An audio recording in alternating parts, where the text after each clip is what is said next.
Hello tout le monde, bienvenue pour l'histoire du soir. Installez-vous confortablement sur votre canapé et c'est parti. Jingle.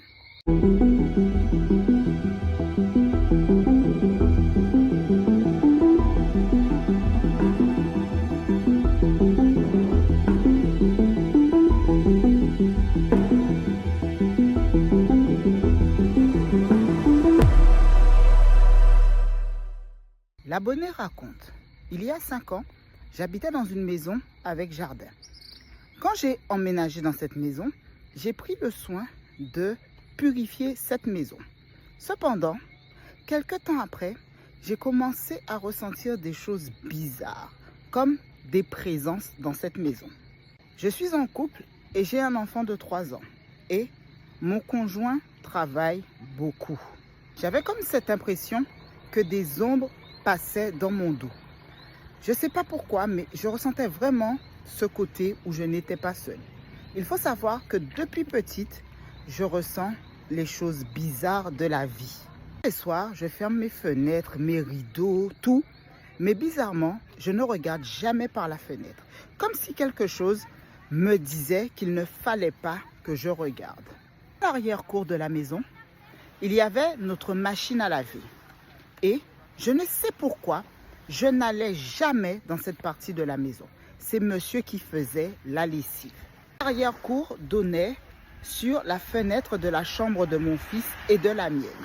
Un soir, je me réveille durant la nuit et j'entends marcher quelqu'un derrière la fenêtre. Dans les gravillons, ça faisait un bruit de pas. Et j'avais aussi cette impression que la personne tirait quelque chose au sol, comme des cagettes ou des choses comme ça. Je n'ai pas été voir. Le lendemain, je demande donc à mon conjoint s'il a entendu. Et lui me dit qu'il n'a strictement rien entendu. Donc, je décide de me faire une raison et de me dire que bon, j'ai dû rêver ou voilà. Mais je passe à autre chose. Dans la même journée, mon fils fait une grosse bêtise. Donc, je décide de le réprimander. Et pendant que je suis en train de réprimander mon fils, j'entends un gros boom dans la maison, comme un bruit très lourd.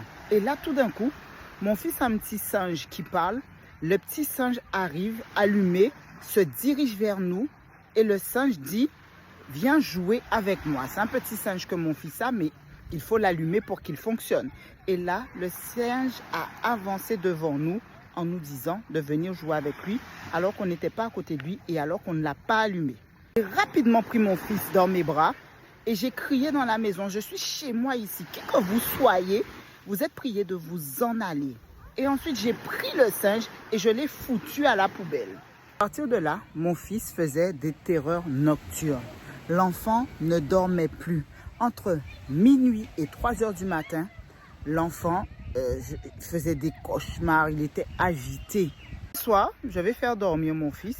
Et là, l'enfant me dit, maman, c'est qui le monsieur noir avec le chapeau derrière toi? Franchement, j'avais tellement peur.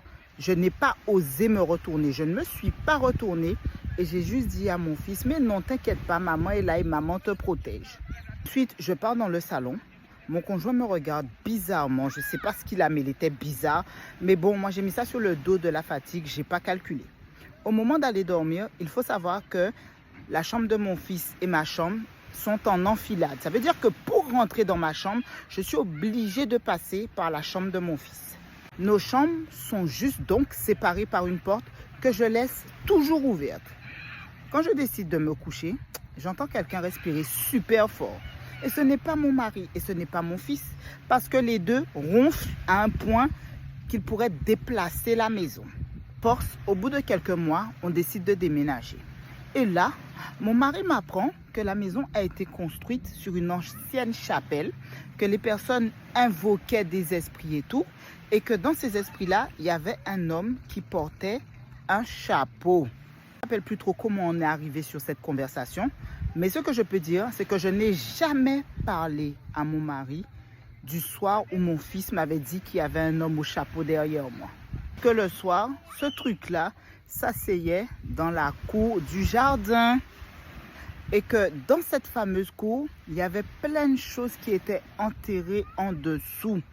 Du coup, de là, je commence à lui dire tout ce que j'avais vu, vécu et que je lui dis aussi que j'ai toujours ressenti que dans cette maison-là, il y avait des trucs bizarres.